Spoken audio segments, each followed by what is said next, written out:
In this video, we're continuing talking about trig ratios, and in the last series of videos, basically we were just working at recognizing what the different ratios were, and we came up with a pneumatic device to try and help us remember.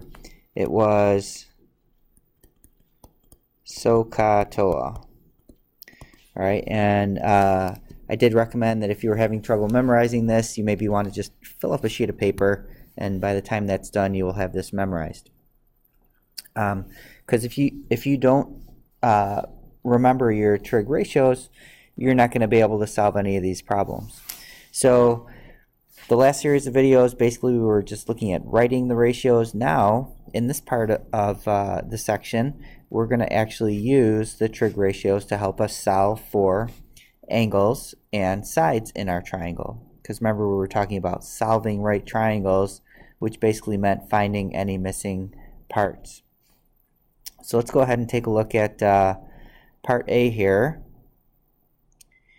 And the first thing that we're going to want to do when we're working on these is to mark our opposite, adjacent, and hypotenuse and figure out where we're standing.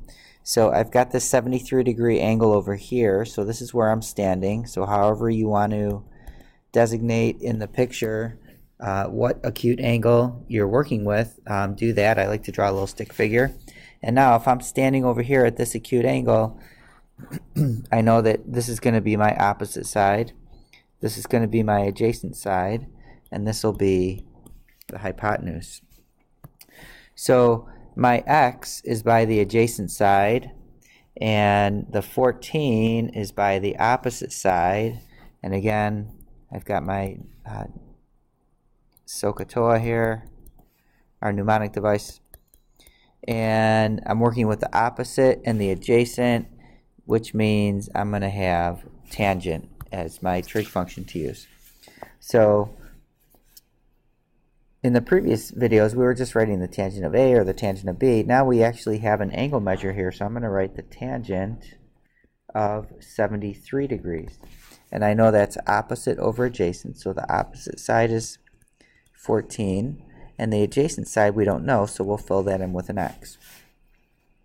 And we like to work with proportions, so what I'm going to do is I'm just going to make the left side a fraction by putting it over 1. That doesn't change the value of it at all.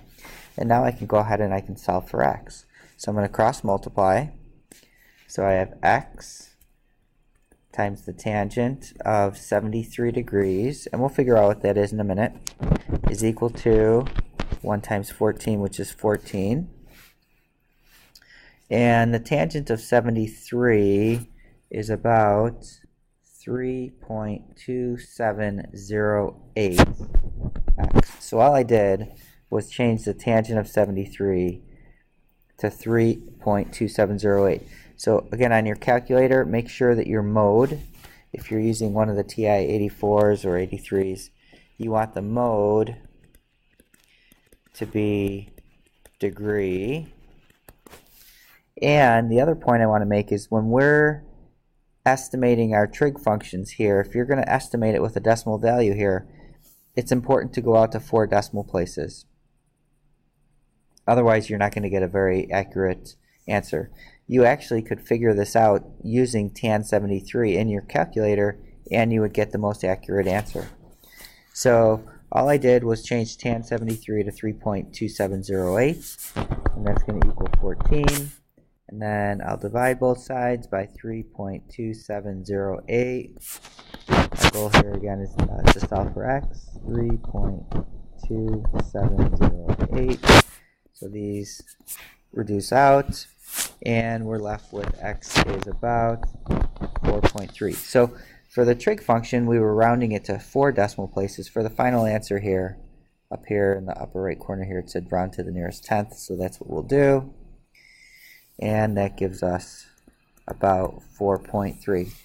Now that I have that this x is 4.3, if I wanted to find the hypotenuse, I could use another trig function, or since I have 2 sides, I could just use the Pythagorean theorem. I could do 4.3 squared plus 14 squared is equal to whatever variable we wanted to give to the hypotenuse, say y equals y squared, and solve it that way. So whichever way you prefer. There's lots of different ways to do many of these problems once you get started.